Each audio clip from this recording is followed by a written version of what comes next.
My name is Sandra, and I'm the second child in a family of retail workers. My parents were always busy, rushing between work and various development courses they attended with my older brother. As for me? Well, I was the afterthought. From my earliest memories, it was clear who the star of our family show was. My brother got everything first, the newest toys, the latest gadgets, all the attention. Me? I got his hand-me-downs. And yes, that included his clothes, which was particularly tough since, I was a girl who desperately wanted to wear something feminine for once. The only real bright spot in my childhood was my grandmother, Mom's mother. She was my saving grace, picking me up from school every day and taking me to her house. Unlike my parents, who were always too busy with my brother's activities, Grandma actually cared about my life. "How was school today, sweetheart?" she'd ask, her eyes twinkling with genuine interest as we walked home. "Did you learn anything exciting?" She was the one who showed up at parent-teacher meetings, who checked my homework, who actually knew what was happening in my life. While my parents were busy playing Monopoly with my brother, their favorite family activity that somehow never included me, I'd be sent off to watch cartoons alone. "Sandra, honey, why don't you go watch TV?" Mom would say whenever I tried to join their game. "The rules are too complicated for you." That was pretty much how things went in our house. I learned early on to be self-sufficient, cooking my own lunch, cleaning my room, doing my homework without help. It wasn't that my parents were bad people, they just had their golden child, and it wasn't me. But looking back now, I can see how those early experiences shaped me. While they were grooming my brother to be their future business prodigy, I was developing independence and self-reliance. I learned to take care of myself, to find my own path, and most importantly, to recognize the value of having someone like my grandmother in my corner. Everything changed the day I bought that superhero comic book. I'd saved up my pocket money for weeks, counting every penny until I finally had enough. Standing in front of the magazine rack, I felt like I was about to discover a whole new world, and I was right. "Are you sure you want to spend your money on that?" the store clerk asked, probably used to kids buying candy instead. "Yes, I'm sure," I replied, clutching my precious purchase. That night, I couldn't sleep. The artwork in the comic book was mesmerizing. I found myself tracing the lines with my fingers, studying how the artists created movement and emotion with just ink and paper. The next morning, I grabbed some notebook paper and started drawing. At first, my sketches were rough, stick figures with wobbly lines. But I practiced every chance I got. During lunch breaks, after homework, even during some classes, sorry, math teacher. Soon, my drawing started improving, and that's when an idea hit me. "Hey, what if we created our own superhero?" I suggested to my friends during lunch one day. "Someone different from the usual ones." "Like what?" my friend Lisa asked, genuinely interested. "What about a hero who helps homeless animals and kids in need?" I suggested, already sketching in my notebook. "No fancy superpowers, just someone who actually cares." My friends loved it. We started working on it together, coming up with stories during lunch breaks. I'd draw rough sketches, and we'd all contribute ideas. Our hero became real to us, a regular person who chose to make a difference. Ms. Thompson, our homeroom teacher, caught us passing around our latest comic story during class one day. Instead of getting angry, she asked to see it. I nervously handed over our work, expecting detention. "Sandra, this is remarkable," she said, flipping through the pages. "Would you consider doing something like this for the school newspaper?" Before I knew it, our little comic was appearing in the school paper. Other students started coming up to me in the hallways, asking about the next installment. For the first time in my life, I was known for something I'd created, not as someone's sister. My brother noticed the attention I was getting. "It's just some dumb drawings," he'd mutter at home, clearly annoyed that people were talking about me instead of him. Then came career day. Ms. Thompson asked everyone what they wanted to be when they grew up. Without thinking, I stood up and said, "A designer." The whole class erupted in support. "That makes so much sense." Your art is amazing. You'd be perfect for that. Ms. Thompson smiled warmly. With your talent and dedication, I think that's a wonderful choice, Sandra. I was so excited that I couldn't wait to tell my parents. That evening at dinner, I shared my dream. A designer? Mom laughed, exchanging looks with Dad. Honey, that's not a real career path. If you want to be successful, Dad added, you need to think like an entrepreneur. Look at your brother, he already understands business principles. But I don't want to do business, I protested. I want to create things. Creating things won't pay the bills, Mom dismissed my dream with a wave of her hand. You need to be practical. Hurt and disappointed, I went to the one person I knew would understand, Grandma. When I showed her my drawings and told her about my dreams, her eyes lit up. My talented girl, she said, hugging me tight. Wait right here. The next day, she surprised me with an easel, real canvases, and a set of professional paints. But that wasn't all, she cleared out her spare room, transforming it into a proper art studio just for me. Time moved on, and my brother graduated from high school with all the fanfare you'd expect. The graduation party my parents threw for him was extravagant. They invited the whole family and all his friends. I still remember the day he announced his college plans at dinner, right after the festivities had died down. I got accepted into the economics program, he declared proudly, waving his acceptance letter. I'm going to be the richest businessman this family has ever seen. Just watch me. That's our boy, Dad beamed, raising his glass. Now that's what I call planning for the future. You'll make us all proud. Mom wiped away happy tears. We always knew you were destined for great things. Meanwhile, I was in my final years of high school, splitting my time between regular classes and developing my art portfolio. My little studio at Grandma's had become my sanctuary, walls covered with sketches and paintings. Every new piece felt like another step toward my dream of becoming a designer. I'd spend hours there after school, perfecting my techniques and working on new projects. When graduation finally came around, I'd already been accepted into the design program at the local college. My portfolio had impressed the admissions committee, but my parents' reaction was less than enthusiastic. Well, Mom sighed, looking at my acceptance letter like it was a bill she didn't want to pay. I suppose we'll pay for it. But don't come crying to us when you can't find a job. Art degrees aren't exactly practical. By the time I started college, my brother had already graduated and opened his own auto parts store. My parents couldn't stop talking about it. Every family dinner, every phone call, every conversation somehow circled back to his entrepreneurial spirit. I was just starting to feel comfortable in my college routine, really diving into my design projects and making friends with like-minded creative people, when everything exploded. My parents showed up unannounced one day after my design theory class, catching me as I was walking across campus with my portfolio case. Sandra, we need to talk, Mom said, her tone making it clear this wasn't a casual visit. Her face had that determined look I'd learned to dread over the years. You need to leave college, Dad announced without preamble, standing in the middle of the campus walkway. Your brother needs help at the store. I thought they were joking at first. What? You can't be serious. He's spending too much on employee salaries, Mom explained, as if this was the most reasonable thing in the world.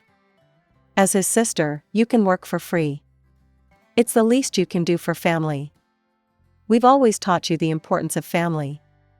They laid out their plan in excruciating detail. I'd work as a salesperson, handle inventory, make cold calls, and clean the store every evening. All without pay, of course. They'd clearly thought this through, though they hadn't thought about what I wanted at all. And what exactly will my brother be doing while I'm doing all this work?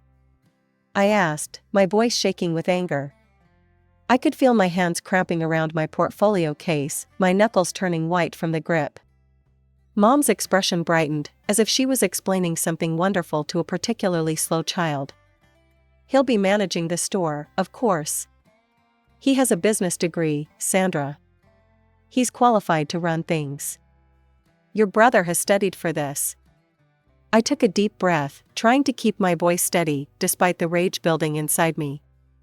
I'm not dropping out. I've already done an internship at Davidson Design Studio, and they've hinted at a position after graduation. That's what I want, to work as a designer. They even said they've never had an intern with my level of creativity. Mom's laugh cut through the air like a knife. It was loud enough to make nearby students turn and stare, some of them giving me sympathetic looks. Oh, honey. You want to work for someone else's uncle? Be someone's employee? We're offering you a family business, a real future. Do you know how many people would kill for this opportunity? Mom, please, I pleaded, fighting back tears. My portfolio felt heavy in my hands, filled with projects I'd poured my heart into. I don't want to be a salesperson. I don't want to run a business. I want to draw. I want to create. I'm good at it, my professors say I have real talent. Professor Jenkins even said I could have a real future in this field. Talent doesn't pay bills, Mom snapped, her face hardening. But since you're being stubborn about this. She straightened her jacket and turned to Dad. We're going to the administration office right now. We'll tell them you're no longer a student here and that we're withdrawing our tuition payment. My heart stopped. The world seemed to tilt sideways. Mom, Dad, please don't do this. Please just listen to me for once. This is my future we're talking about. There's nothing to discuss, Mom said coldly. You either come work at the store, or we stop paying for this hobby of yours. It's time you grew up and faced reality. Through my tears, I watched my parents' figures getting smaller as they walked away, heading to dismantle my future. The autumn leaves swirled around them as they disappeared into the building. 45 minutes later, they emerged, looking pleased with themselves. They spotted me still sitting on the bench and walked over, triumphant smiles on their faces. Well, that's taken care of, Mom announced brightly. We've signed the withdrawal papers and canceled the tuition payments. You're officially no longer a student here starting next semester. Time to pack up your things and come home, Dad added, as if he was telling me about a surprise party. Your brother needs you at the store first thing Monday morning. Welcome to the real world, Sandra, Mom said, patting my shoulder. Trust me, you'll look back on this day and realize we did you a favor. Now let's go home, you have a lot of packing to do. They turned and walked away, leaving me sitting there with my now useless portfolio and shattered dreams. With shaking hands, I pulled out my phone and called the one person who had never let me down.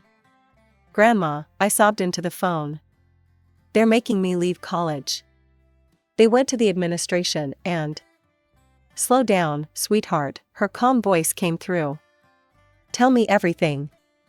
Through tears, I explained the situation, the store, my brother's needs, my parents' ultimatum, everything. Grandma listened quietly, only occasionally making small sounds of disapproval. Don't pack a single thing, she said firmly when I finished. I'm coming down there tomorrow. This nonsense stops now. You just focus on your studies. True to her word, Grandma arrived 3 days later. I didn't go with her to the administration building, I was too nervous, but when she came out 2 hours later, she was smiling. It's all taken care of, she announced. I paid for the rest of your education. You're staying right where you belong. I hugged her so tight I thought I might break something. Thank you, thank you, thank you. The piece lasted exactly 6 hours, and all this time, Grandma spent time with me. That's when Mom called her. How dare you interfere? I could hear Mom's voice screaming through the phone from across the room. This is none of your business. Grandma held the phone away from her ear, rolling her eyes. It became my business when you tried to destroy your daughter's future. The yelling continued for several minutes before Grandma simply hung up. Then my phone started ringing.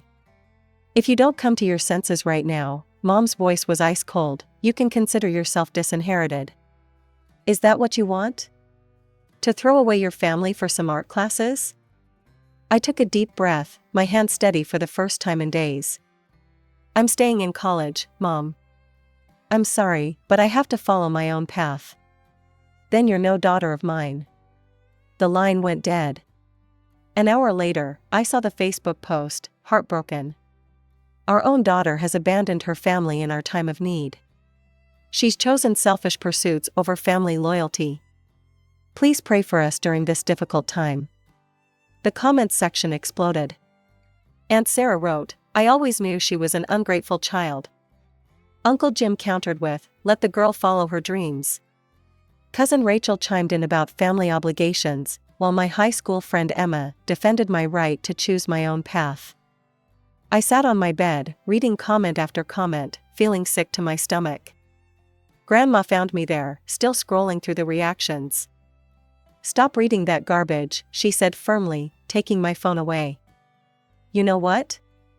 I've made a decision. I'm changing my will. Everything I have is going to you." I looked up, startled. "Grandma, no, you don't have to." "Yes, I do," she interrupted. "I've watched your parents and brother long enough. They'd burn through my life savings in a month on another half-baked business scheme. But you," she cupped my face in her hands, "you have real talent and drive. You'll make something of yourself." Life has a funny way of proving people right or wrong. I was deep into my final year of college when Grandma called with the news about my brother's store. "It's closing down," she said, trying to keep the "I told you so" out of her voice. "Your brother couldn't make the numbers work." "What happened?" I asked, though I already had a pretty good idea. "Same old story, more money going out than coming in. But here's the kicker." She paused for dramatic effect. "He's already got another brilliant business idea." Sure enough, a week later, my brother's Facebook status lit up with excitement, proud to announce my newest venture. Opening Ink Master Studios with my buddy Mike. Best tattoo parlor in town, coming soon. Entrepreneur, business owner, success. I couldn't help but notice he'd used the artist emoji, when he'd always mocked my artistic pursuits. Grandma kept me updated on the family drama. "Your parents took out another loan against what's left of their equity," she told me during one of our weekly dinners. "They're funding this tattoo parlor scheme now. Second mortgage, if you can believe it." The tattoo parlor started off with a big grand opening party. My brother posted daily photos of their luxury space, way too big for a starter business, but he always did think bigger was better. Their social media was full of professional-looking photos of the expensive furniture and top-of-the-line equipment. But then the posts started changing. More and more of them featured free tattoos for influencers and promotional work. Especially, as Grandma noted with a snort, for pretty girls who caught my brother's or Mike's eye. It took exactly 1 year for the tattoo parlor to go under. Too much overhead, too many freebies, not enough paying customers. The going out of business sign went up without any social media fanfare. Meanwhile, my life was taking a very different direction.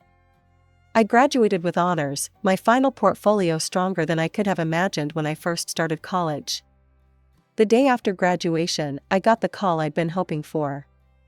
"We'd love to have you join our team," said Sarah, the creative director at Davidson Design Studio. "Your internship work was exceptional, and your current portfolio, well, let's just say we'd be crazy to let you go elsewhere." The salary they offered was more than I'd expected for a starting position. Within a month, I'd found a small but charming apartment of my own. It wasn't fancy, just a one-bedroom with good natural light for my artwork space, but it was mine. Every payday, I put a portion of my salary into savings. After watching my family's financial drama unfold, I was determined to build a secure future for myself. My first big project at the firm got rave reviews from the client, and I could feel my professional reputation growing. "See?" Grandma said when I showed her my first big client presentation. "This is what happens when you stick to your guns and follow your talent."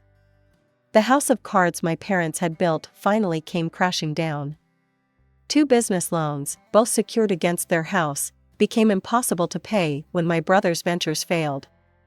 I heard they're selling the house from Grandma during our weekly calls. Even after selling the house, they were still underwater. They started selling everything else: Mom's precious antique collection, Dad's beloved golf clubs, their matching luxury cars, even Mom's designer handbags she'd been so proud of. The real shock came when my brother announced he was moving to Arizona. "Can't help with the loans," he told them. "Those are in your names, not mine. I need a fresh start." I was at Grandma's house one Sunday afternoon, helping her organize her craft room, when a moving truck pulled up outside. Through the window, I watched in disbelief as my parents climbed out of their now ancient Toyota, the only vehicle they had left. "We're here," Mom announced, walking straight through Grandma's front door without knocking. "Where should we put our things?" Grandma stood in her hallway, arms crossed. "And what exactly do you think you're doing?" "Moving in, of course," Dad said, already directing movers with their boxes. "We have nowhere else to go." "Oh, really?" Grandma's voice could have frozen hell. "And who said you could live here?" Mom looked shocked. "Mom, we're your family. You can't turn us away. We lost everything because of those loans." "You mean the loans you took out to finance your precious son's half-baked schemes?" Grandma's eyebrow arched. "The same son who abandoned you to your debts." "Well," Mom said, lifting her chin. "It doesn't matter. I'm your only daughter, I'll inherit this house anyway. We might as well move in now." Grandma's laugh was sharp and cold. "Is that what you think? Let me clear something up for you right now. Every penny I have, every brick in this house, is going to Sandra. I've seen how you handle money. You and your son would burn through my life savings in months." Mom's face contorted with rage as she processed Grandma's words. Then she turned on me, her finger pointing accusingly. "You," she spat. "You planned this all along, didn't you? Turning my own mother against me, stealing my inheritance like a common thief." I stood there, feeling strangely calm in the face of her fury. Years ago, this would have reduced me to tears, but not anymore. "Mom, you need to leave." "Leave?" she shrieked. "Listen to you. Acting like you own this place already. Who do you think you are, giving orders in your grandmother's house?" Mom was on a roll now, years of resentment pouring out. "You ungrateful little snake. First you abandon the family business, then you turn my mother against me, and now you're standing there acting like you're better than us?" "Mom," I said quietly, "please leave. This isn't your house, and you're not welcome here." "Not welcome?" She laughed hysterically. "I'm her daughter, her only daughter, and you're just—" Before she could finish, Grandma stepped forward and wrapped her arm around my shoulders. "She's the only person who's ever felt truly at home here," she said firmly. "The only one who appreciated this house for more than its monetary value. The only one who filled it with creativity and joy instead of schemes and demands. Now, both of you, get out of my house. And take your boxes with you." They left, but not quietly. Mom cursed and ranted all the way down the driveway, while Dad tried to negotiate until the very end. Through it all, Grandma and I stood in the doorway, watching them load their boxes back into the truck. That was 3 years ago. Life has moved forward, as it tends to do. I'm still at Davidson Design Studio, where I've been promoted to lead designer on several major accounts. My latest project, rebranding a national coffee chain, just won an industry award. I haven't spoken to my parents or my brother since that day at Grandma's house. Sometimes I see posts from my brother on social media. He's always starting some new venture, always claiming this one will be his big break. My parents, I hear through family gossip, are living in a small apartment on the other side of town. But Grandma and I have only grown closer. Last month, I used some of my savings to help renovate her house. I designed everything myself, new color schemes, custom artwork for the walls, even some unique furniture pieces I commissioned from local artisans. Grandma loves showing it off to her friends. "My granddaughter did all this," she tells everyone who visits. "She designed everything herself. Didn't she do a wonderful job?" Sometimes, when she's hosting her bridge club or her garden society meetings, I sit in the kitchen, the same kitchen where I used to do my homework after school, and listen to her proudly giving tours. It makes me smile every time. Yesterday, as we sat on her newly redesigned back porch, drinking tea and watching the sunset, she turned to me with a twinkle in her eye. "You know what the best investment I ever made was?" she asked. "What's that?" "Paying for your college education," she said, squeezing my hand. "Some people invest in stocks or real estate. I invested in your dreams. And look how well that turned out." I couldn't argue with that. Looking around at the beautiful space we'd created together, I felt completely at peace with all my choices.